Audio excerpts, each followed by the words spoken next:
Assalamualaikum warahmatullahi wabarakatuh.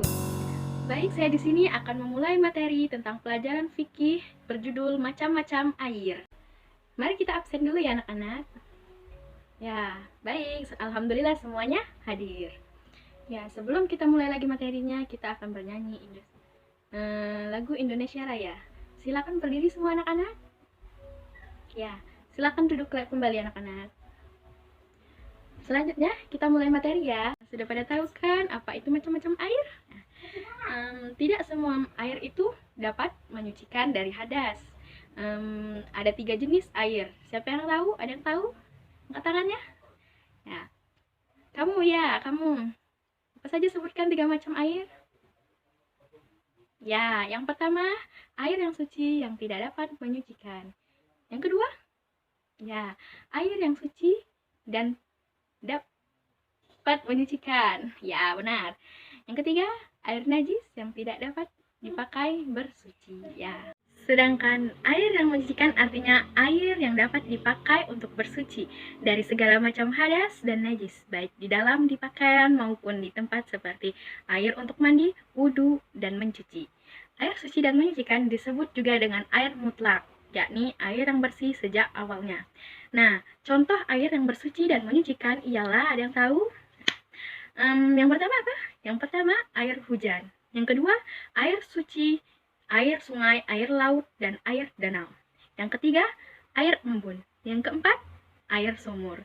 Yang kelima, air dan mata air. Yang keenam, salju. Ya, bagus, benar semua. Baik, kita mulai tema kedua, yaitu air suci yang tidak menyucikan. Tidak semua air yang suci mempunyai sifat menyucikan. Air jenis ini disebut dengan air suci tidak menyucikan. Ada yang tahu apa itu air suci yang tidak menyucikan? Ya, air suci dan tidak menyucikan yaitu air yang sudah berubah warna, rasa, dan baunya karena sudah tercampur dengan benda suci lainnya. Air suci yang tidak menyucikan dapat dipakai untuk menghilangkan najis tetapi tidak dipakai untuk menyucikan dari hadas. Air suci dan tidak menyucikan, ada yang tahu berasal dari mana? Ya, pasti dari ciptaan Allah, seperti air buah kelapa. Ada pula yang dibuat manusia. Ada yang tahu? Ya, yaitu air suci yang dicampur dengan bahan lainnya dan juga suci seperti air sabun dan air sirup. Berwudu menggunakan air yang tidak suci itu tidak akan sah. Sedangkan jika kita memakai sabun dan air sirup, apakah sah? Ya, tetapi air sabun boleh digunakan untuk berwudu karena air sabun dan air sirup adalah bahan yang juga suci. Tema yang ketiga yaitu air najis. Ada yang tahu apa itu air najis? Jenis air selanjutnya itu air najis. Air najis adalah air yang tidak suci dan tidak dapat dipakai untuk bersuci karena mengandung najis. Contohnya, ada yang tahu apa saja contoh air najis itu? Contohnya adalah air selokan atau kotoran. Ya, air yang sudah terkena kotoran yaitu seperti air selokan, air najis yang sudah dijilat oleh hewan yang najis itu tidak boleh kita pakai untuk memasak ataupun berwudu karena itu sudah tidak sah bagi kita karena itu adalah najis. Apabila seorang berwudu dengan menggunakan air najis maka wudunya tidak sah. Ada air yang sejak awal hukumnya adalah najis seperti kencing manusia dan hewan. Ada pula air yang awalnya suci kemudian menjadi najis dikarenakan tercampur dengan benda yang najis. Contohnya air minum yang dijilat anjing. Contoh air najis adalah, ada yang tahu? Ya, yang pertama, air kencing hewan dan manusia.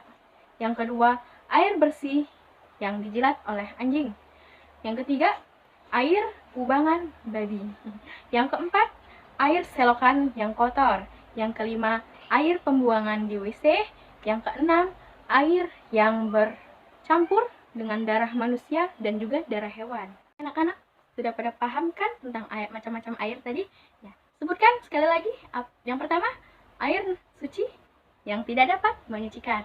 Yang kedua, air suci yang dapat menyucikan. Yang ketiga, air najis. Anak-anak, setelah kita mempelajari tentang macam-macam air ini, apakah kita wajib dan dianjurkan untuk hidup bersih dari kotoran dan najis? Ya, kita dianjurkan untuk hidup bersih. Kita dianjurkan untuk mandi dalam sehari itu berapa? 2 kali sehari ya.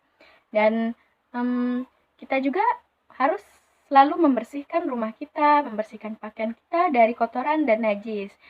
Kita tidak tahu apakah di pakaian kita itu sudah tertempel dengan najis.